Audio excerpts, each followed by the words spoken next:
Praise the Lord सर्वांना. आज आपण पवित्र शास्त्रामधून गणना ह्याचा 23वा अध्याय आणि 19वे वचन वाचणार आहोत. आणि त्याच्यात असं लिहिलंय, देव काही मनुष्य नाही की त्याने लबाडी करावी, तो काही मानवपुत्र नाही की त्याने अनुताप करावा. दिलेले वचन तो पाळणार नाही काय? दिलेले शब्द पूर्ण करणार नाही काय? ईश्वराचं वचन इकडे आपल्याला सांगत आहे की देव मनुष्य नाही की त्याने लबाडी करावी.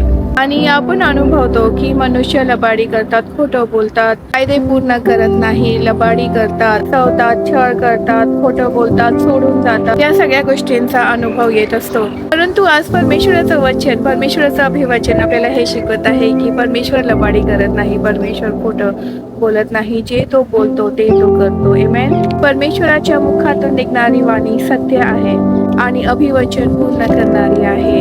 आमेन. आजच्या मननासाठी आपण परमेश्वराचे 2 अभिवचन पाहूया. पहिलं वचन आहे इब्री लोकास पत्र ह्याचा 13वा अध्याय आणि 5वं वचन. त्याच्यामध्ये परमेश्वर हे अभिवचन देत आहे आपल्याला की मी तुला सोडून जाणार नाही व तुला टाकणार नाही. आमेन. या महान अभिवचनाद्वारे आपल्याला ताकद मिळते, आपल्याला शक्ती मिळते, आपल्याला हिंमत देखील मिळते. कारण ह्या जगामध्ये, ह्या संसारामध्ये आई वडील, भाऊ बहीण, नवरा बायको, लेकरं, मित्र मैत्रिणी कोणीही सोडून जाऊ शकेल, पण परमेश्वराचं वचन सांगतं की परमेश्वर आपल्याला कधीच सोडणार नाही आणि तो आपल्याला कधीच टाकणार नाही. हालेलुया. कारण परमेश्वर मानव नाही की तो खोटं बोलेल, परमेश्वर मनुष्य नाही की तो लबाडी करेल. आमेन. दुसरं अभिवचन आपण पाहूया. इब्रीकरास पत्र ह्याचा 6वा अध्याय आणि 14वं वचन. त्याच्यात लिहिलंय की मी तुला आशीर्वाद देईनच देईन, तुला बहुगुणित करीनच करीन. आमेन. आपल्यासाठी परमेश्वराचे हे महान अभिवचन आहे.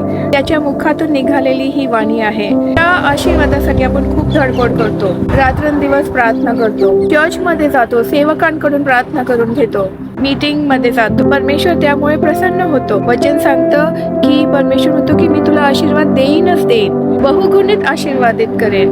म्हणून आपण परमेश्वरावर विश्वास ठेवला पाहिजे. परमेश्वराने आपल्याला त्याचे विश्वासू संतान म्हटलेलं आहे. आमेन. परमेश्वराचा एक शिष्य थोमा हा अविश्वासू होता. येशू ख्रिस्ताचा एक शिष्य पेत्र हा अल्पविश्वासी होता. पण आज आपण परमेश्वराच्या वचनांवर विश्वास ठेवूया, कारण परमेश्वर मानव नाही की तो लबाडी करेल. आमेन. तर आज आपण केवळ 2 वचनांवर मनन केलेलं आहे, पण जर तुम्ही पवित्र शास्त्र वाचलं, त्याच्यावर मनन केलं, तर परमेश्वराचे भरपूर अभिवचनं आहेत आणि सर्व परमेश्वराचे अभिवचनं ही हो आणि आमेन आहेत. हालेलुया. ह्या वचनाद्वारे परमेश्वर तुम्हाला आणि मला आणि आपल्या सर्व प्रियजनांना आशीर्वादित करो. आमेन.